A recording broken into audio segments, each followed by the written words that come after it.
rise early. I rise before dawn. Make breakfast for my family. My wife makes breakfast for me. I begin my day. I begin my walk. I rose this morning to leave my home. I have a job. This is an important job, and I am important with it. I feel proud. I walk in the heat, and my feet begin to sting. But I keep walking. I begin my day with a walk. I walk past the great redbud tree at the end of the street. It's in blossom. Great sprawling branches. It was planted when I was 7. I grew up on this street. My parents still live here. They have gnomes outside their house. Oh, they're very proud of their gnomes. Yes, some Americans came to stay with them once. Tourists. And they had nowhere else to go. They gave them the gnomes to say thank you. They bought them in Britain, they said. They were doing a tour of Europe. My father thought it best not to go. When I arrive, I find I'm early. No one is there yet to meet me, so I sign my forms and I wait. I wait on the corner for a second, staring at the synagogue. It's beautiful. It's huge. Blue dome and gold pillars. I feel calm here. I feel like I can breathe and like I have the time to stop and stare. Like an idiot at the synagogue. I don't really have the time. Within 10 minutes, everyone else has arrived. Some familiar to me, others not. They're young, they seem to get younger every year. We're taken into a room to be briefed, then we'll be on our way. They have oranges at the market. My son loves oranges, and I like to treat him.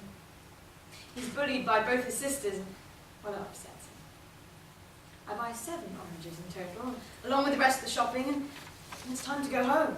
The camp is cramped. It's uncomfortable, and I don't trust the others not to steal my things. I'm tired. I've been kept awake by the snores and farts of 100 other men. I'm sweating constantly. I stink. The whole place stinks. It is difficult. I'm sweating. I don't like to admit it, but I am. I'm scared. He loves my treat. He grabs 2 oranges from my hand and runs far away where his sisters cannot steal them. I hide 1 more under his pillow as a surprise for later. 2 more to the girls and 1 for me, and there we sit, greedily with juice dribbling down our chins. The girls next to me, sticky. They're messy, the girls. Messier than my son. See him over there in the shadow of the redbud tree. He savours the fruit. The rest of us, we gobble like animals. Scared someone will take it away from us if we don't eat it fast enough, but he savours it. And he takes the time to touch the skin and then smell it, and then he peels it very slowly, enjoying every moment. I imagine him doing it, watching him from a distance. I hear noises.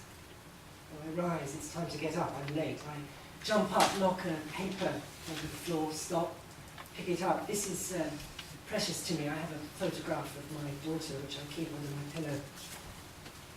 I pray for her every night. This is a dangerous time. She's beautiful, precious to me, 16, soon to be married. I'm looking forward to her wedding. She will be exquisite. She is. I carry on with my chores. I have a routine. It's long, but I'm not resentful. I have a home and food and a family, and I don't need anything more. I'm satisfied with that. At times it's dreary. It's only at times, and sometimes it's wonderful. We have this grey alley cat who comes to visit us. My parents tell me I shouldn't befriend him.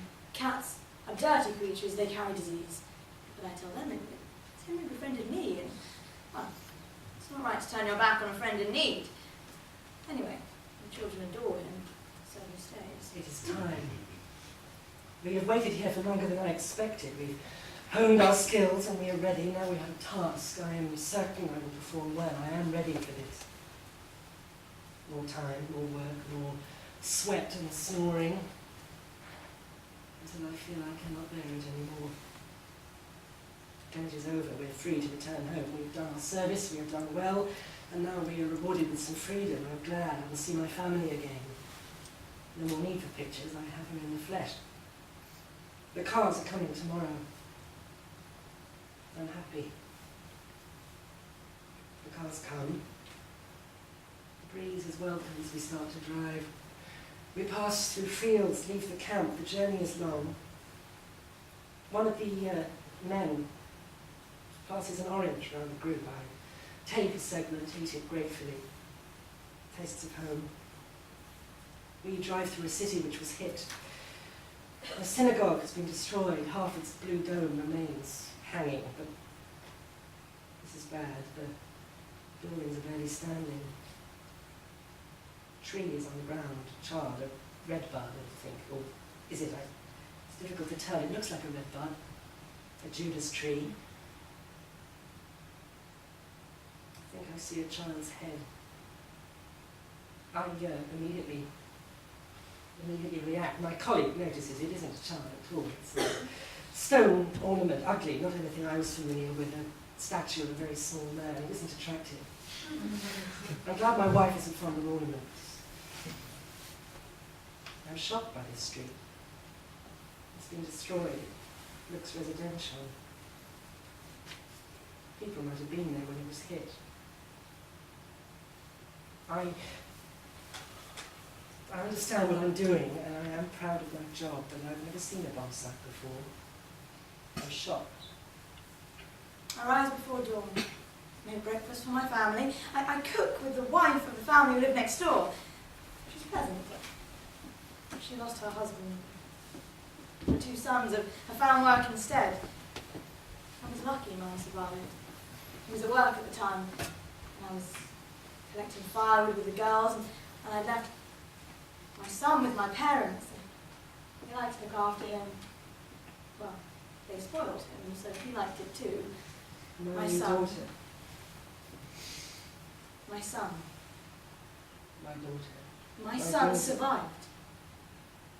Died. Soldiers. They raided the town and she was shot.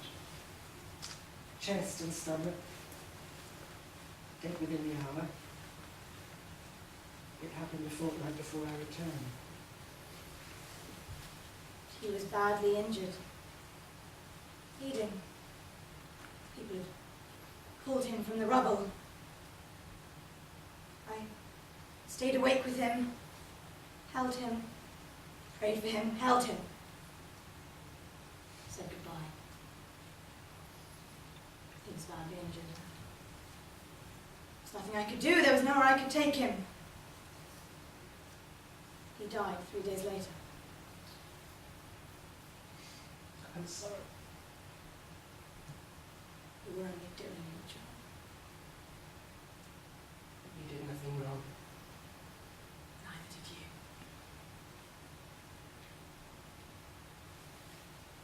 I rise early. I rise before dawn. Make breakfast for my family. My wife makes breakfast for me. I begin my day. I begin my walk. I rose this morning to leave my home. Can have a job. This is an important job. I walk in the heat, and my feet begin to sting, but I keep walking. This is an important job, and I must do it.